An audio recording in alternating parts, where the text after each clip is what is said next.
અમુક બિલ્ડરો જે ફ્લેટો વેચતા હોય છે એ લોકો એવું કહેતા હોય છે કે ભાઈ પાકા રોડ, સ્ટ્રીટ લાઇટ આ બધું તમને અવેલેબલ થશે અને લિફ્ટ તમારી કાયમ માટે ચાલુ રહેશે. તમે ચોથા માળે સિલેક્ટ કરી લો, એક પણ દિવસ લિફ્ટ બંધ નહીં રહે, કાયમ ચાલુ રહેશે.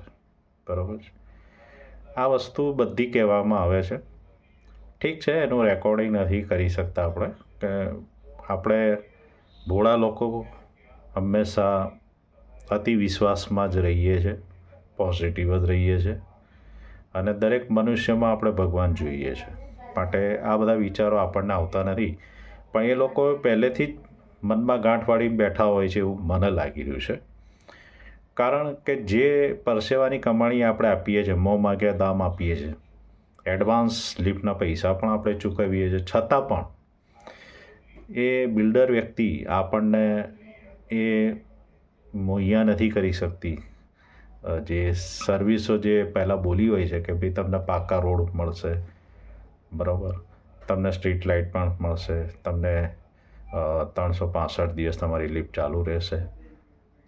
તો આ બધું કહેતા હોવા છતાં જ્યારે એ ફૂલફિલ નથી થતું, તે આમ જનતાની રીતે મને એક ખૂબ જ દુઃખ થાય છે એ વાતનું, કે જ્યારે આપણે ભારત દેશમાં, આપણા ગુજરાતમાં જ જ્યારે આપણે દરેક વ્યક્તિમાં ભગવાનને જોવા જોઈએ એ દ્રષ્ટિવાળા, વિચારધારાવાળી વ્યક્તિઓ હોવા છતાં આપણે જ્યારે આ બધું સહન કરવાનું આપણે આવે છે, તો એમ થાય છે કે ભાઈ ખાલી પૈસો જ મહત્ત્વનો છે.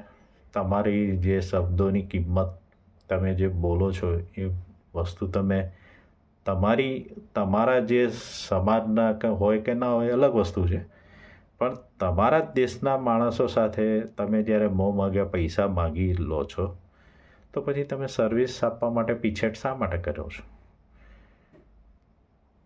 આ ખૂબ જ દુઃખદ ઘટના છે અને ખૂબ જ દુઃખદ આ બધી પ્રક્રિયાઓ દરેક સાથે થતી હોય છે.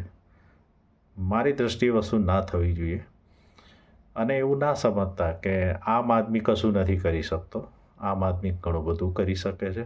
હવે તમે એમ કહેશો કે હવે આ બોલો છો તો તમે કરી બતાવો. પણ સાહેબ, એક વસ્તુ યાદ રાખજો, મનુષ્ય મહાન નથી, હું કે તમે મહાન નથી, સમય બહુ મોટો મહાન, સમય મહાન છે.